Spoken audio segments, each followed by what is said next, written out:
আসসালামু আলাইকুম গাইস। ভিডিওটি অনেক আগের একটি ভিডিও, তো অনেক দিন পর পেলাম, তো ভাবলাম যে আপনাদের সাথে শেয়ার করা যাক। তো কোনো একটি কারণে বাসাটা ছেড়ে দেওয়ার জন্য কবুতরগুলি সরিয়ে ফেলতে হয় পরবর্তীতে। তো বাসা চেঞ্জ করার পূর্বে ভাবলাম যে আমার যে কবুতরগুলো আছে এগুলোকে নিয়ে একটু পাল্লা দেওয়া যাক, যে দেখি আমার বারান্দার কবুতরগুলার রেজাল্ট কেমন।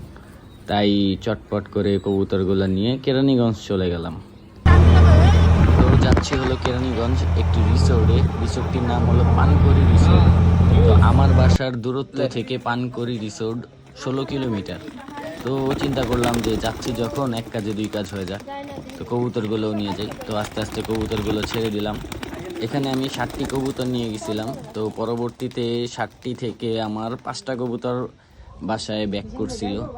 তো ব্যাক করার পূর্বে বাসায় গিয়ে আর ভিডিও করা সম্ভব হয়নি কোনো একটি কারণে বা সময় স্বল্পতার কারণে। তো কবুতরগুলি এখনও আমার কাছে আছে, ওই 5টি কবুতরই আমার কাছে আছে। তো পরবর্তীতে ওই 5টি কবুতরই কোনো এক নেক্সট ভিডিওতে আপনাদের দেখাবো। এটা হলো পানকড়ি রিসোর্ট, কেরানীগঞ্জ।